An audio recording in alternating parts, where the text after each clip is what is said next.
Hey everyone. So you've probably been seeing all these headlines lately about increased ICE activity, Yeah. raids and arrests. It's kind of everywhere you look. And you're probably wondering, like, what does it all actually mean? Like, what's the reality beyond just like the attention-grabbing headlines and all that? Right.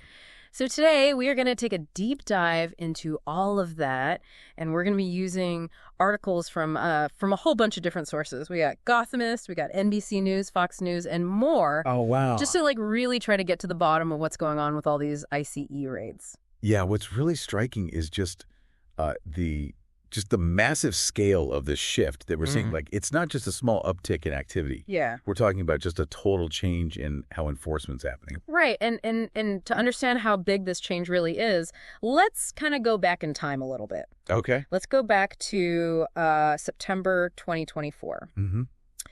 Back then, ICE was making about 282 arrests per day on average across the entire country. That was like the baseline. Yeah. Now, fast forward to today, and we're potentially looking at over 1,800 arrests daily. That's almost a sevenfold increase. Yeah, that's like a huge jump. Yeah. And it's not just like a national trend. You see this in cities all across the country. Yeah. Take New York City, for example. Yeah. Back in September 2024, they averaged just 5 arrests per day. Okay.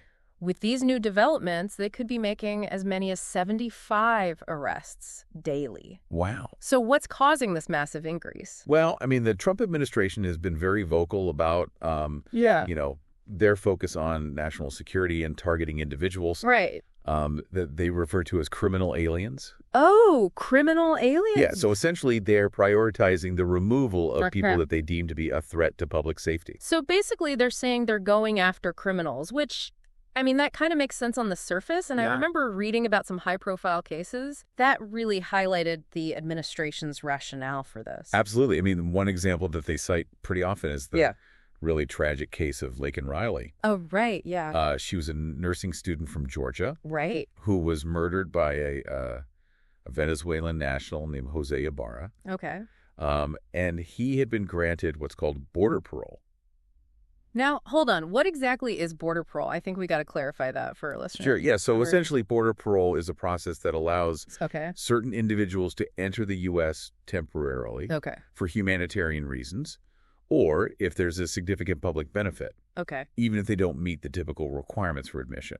So in this case, Jose Ibarra, he was granted border parole, but then he went on to commit this horrific crime. Right. And the administration is using these kinds of cases to say, see, this is why we're doing this. This is why we're cracking down. Yeah. But reading through these articles, some of them suggest that maybe it's not just about going after criminals. Maybe there's more to this. Right. And one of the big things that we need to talk about are these quotas for ICE arrests. Oh, the quotas. From what I read, these aren't just like, we'd like you to try and do this many. Yeah. We're talking about mandatory arrest quotas. Yeah. With each ICE field office now tasked with making 75 arrests per day. 75 a day? That's a lot. That's like 75 arrests every single day, no matter what. Every day. It's a pretty big change from how things were done before. It is. It's a huge shift in strategy. Like, before, enforcement was largely reactive, responding to specific leads or tips. Gotcha. But now it's driven by these like hard targets, right? Which, obviously raises a lot of questions and concerns about potential unintended consequences. Yeah, because I mean, just thinking about it, if you're an ICE agent and you're suddenly required to make 75 arrests every single day, that's a lot of pressure. Wouldn't that kind of create pressure to, just find people to arrest? Absolutely. And that's why that brings us to this really controversial aspect of this new approach, these collateral arrests. Okay, now for our listeners, collateral arrests, let's break that down because it's kind of a loaded term. What does that actually mean? So essentially, collateral arrests refer to situations where individuals who are undocumented, but even those without any criminal history, get swept up in this whole effort to meet those daily quotas. So it's basically like, they're trying to get to that magic number 75. Yeah. And to do that, they might end up arresting people who wouldn't have even been on their radar before. Exactly. Just because they happen to be undocumented. Right. That raises some real concerns about fairness, don't you think? Absolutely. It raises questions about whether this is truly about public safety. Yeah. Or if it's more about just meeting these arbitrary targets. Right, because if you're just going after anyone who's undocumented, regardless of whether they've done anything wrong, it's like, how is that keeping anybody safer? And I remember there was a quote from an ICE official that really, like, to me, illustrated this whole shift in focus. Do you remember who said it? I think it was Sam Olson. Oh, yeah, Sam Olson. The director of the ICE field office in Chicago. Right. And he said, and I'm quoting here, okay, if somebody is here illegally, whether or not they've committed crimes, there is that possibility that they could be arrested. Wow. So it's like just being undocumented is enough now. It doesn't even matter if you pose any threat to public safety or not. Right. That's like a key takeaway from all these sources. Right. And it's definitely a big point of contention in this whole debate. Yeah. I mean, it's one thing to say, okay, we want to focus on deporting people who've committed serious crimes. Right. But this just seems like a whole different ballgame. It really expands the scope of who can be targeted for arrest and deportation. And the numbers seem to back that up. I was reading an NBC News article, and they were saying that out of 11,179 arrests made on a single Sunday, 566 of those individuals had no criminal history whatsoever. So over half. Yeah. We're not talking about just a few isolated cases here. Yeah, no, that indicates that it's pretty widespread. It really makes you wonder if this whole quota-driven approach is actually making communities less safe. Right. Because you're diverting resources away from going after people who actually pose a real threat. It's a valid question, and it's one that critics of these policies have been bringing up a lot. Yeah. You know, they're saying that this kind of indiscriminate enforcement can actually undermine public safety because it creates a climate of fear and distrust within immigrant communities, which makes people less likely to cooperate with law enforcement.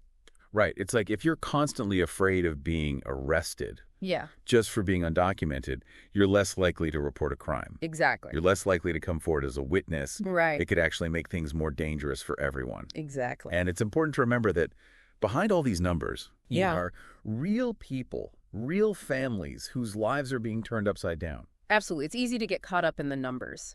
Right. But these aren't just statistics. These are human beings. Yeah. With families, with jobs, with dreams. Right. And their lives are being profoundly impacted by these policies. One story that really stuck with me was that of Christopher Fragoso Lara. Oh, yeah. He was a 25-year-old Mexican national who was arrested in Chicago. Right.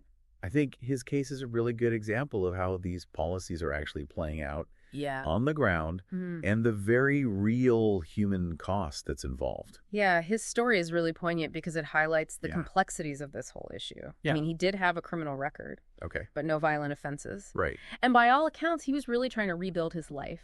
Yeah. And, contribute to society. He had a young daughter here. Right. And his deportation would mean being separated from his child. And in the article, he talks about the pain of being separated from his daughter. Yeah. He says, she's without me. She grows up without a father. I'm still young. I did make poor decisions, but I grew up and I see how life is here. It's heartbreaking. It's a really powerful quote, and it really drives home the human cost of these policies. We're talking about families being torn apart, children growing up without their parents. It's devastating. It's hard to hear that and not feel the impact of these policies on a very personal level.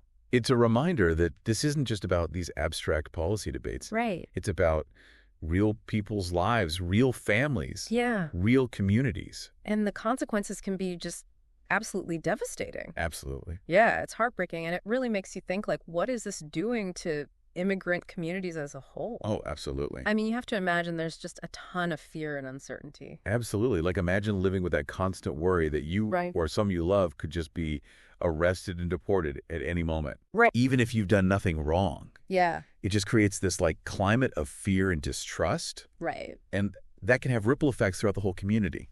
Yeah. One thing that really struck me reading these articles was how this whole crackdown kind of seems to go against the whole idea of the American dream. Right. We've always thought of ourselves as this nation that welcomes immigrants. Yeah. A place where people can come to build a better life for themselves and their families. But what we're seeing now, it kind of sends a very different message. Yeah, it definitely challenges that traditional narrative of America as this land of opportunity. Right. Where anyone, regardless of their background, can come and succeed. Yeah.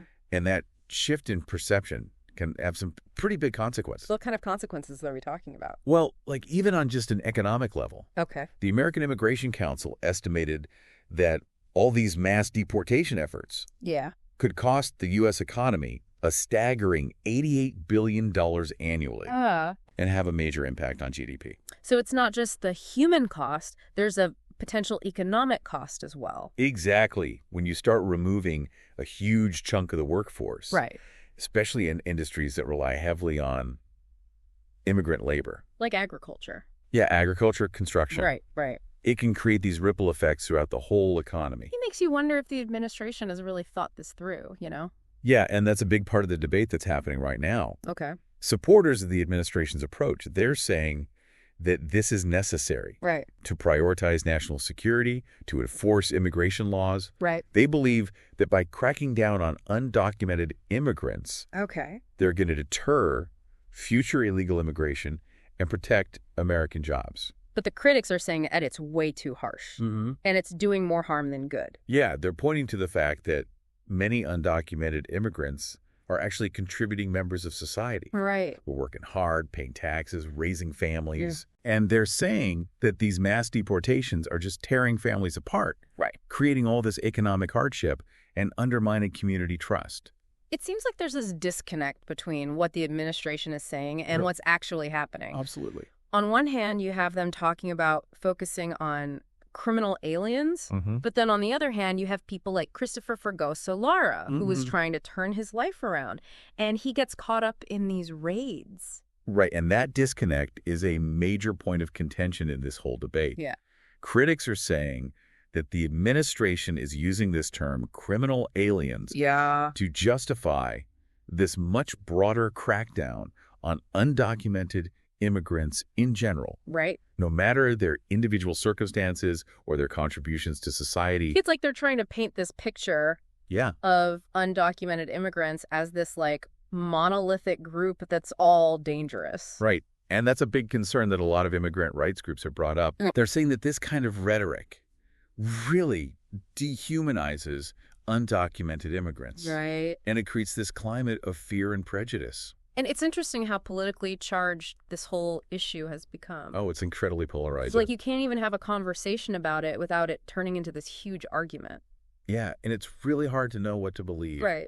Especially with all the misinformation flying around these days. That's why it's so important to go beyond just the headlines. Absolutely. Really dig into the details, look at the evidence, consider different perspectives. Yeah, we need to be critical consumers of information. Yeah. To question our assumptions and be open to the possibility that the reality is more complex than what we see in the news. It's easy to get caught up in the emotional arguments, but we got to try to stay objective. Absolutely. And focus on the facts. The facts. So let's recap what we know. Okay. We know that there's been a huge increase in ICE arrests under the Trump administration. And we know that part of that increase is due to these new daily quotas. Yeah, and we know that those quotas have led to more collateral arrests. Right, where people who haven't even committed a crime are being detained and deported. Exactly. We've also talked about the potential economic consequences of all this. Right, the potential for real damage to the economy. And we've seen firsthand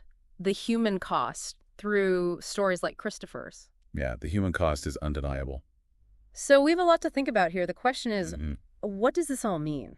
What does it tell us about where immigration policy is headed in this country? Yeah. And maybe even more importantly, what does it say about us as a society? That's a big question. I don't know if there's an easy answer. No, there isn't. It's a very complex issue with no simple solutions. Right. But I think by understanding the facts, by really wrestling with the ethical questions, and by listening to the people who are most affected by all of this, we can hopefully start to have a more productive conversation about immigration. Right, a conversation that's based on reality, not just fear and rhetoric. Exactly. Because at the end of the day, this isn't just about politics. It's about people's lives. Real people's lives. It's about families. It's about communities. And ultimately, it's about the future of our nation. Yeah, and I think that's what gets lost sometimes in all the back and forth. Like, we're talking about actual human beings. Yeah, real people whose lives are being affected by these decisions that are being made. Absolutely. So as we wrap up our deep dive here into all this stuff about the ICE raids, I want to bring it back to you, the listener. Yeah, I think that's so important. What are your thoughts, having heard all this? What are your takeaways from all this information that we've gone over? We talked about the increase in arrests, the quotas. We talked about stories like Christopher's. Yeah, it's a lot to process. Do you think that all of this new approach, is it making us safer? That's the big question. Or is it causing more problems than it's solving? Right? Is it actually counterproductive in some ways? Is there some way to balance, the need for national security with just basic human rights and dignity? Yeah. How do you balance those things? Regardless of someone's immigration status. It's a tough question. It is a tough question. And there's no easy answers. Yeah. But I think it's important to keep exploring this issue. Yeah. To read more about it, talk to people who have different perspectives. Right. And to really think critically about all this. Exactly. Because the more informed we are as citizens, the better we can participate in these conversations. And advocate for policies that align with our values. Exactly. And remember, this isn't just about immigration. Right. It's about who we are as a country, Yeah. What kind of society do we want to live in? What are our values? Exactly. What do we stand for? These are questions that all of us need to be thinking about. Yeah, I hope this deep dive has given you some things to consider. Giving you some new perspectives and, some food for thought. Keep those questions coming. Yeah, keep asking those questions. Thanks for joining us on this journey. And thanks for listening.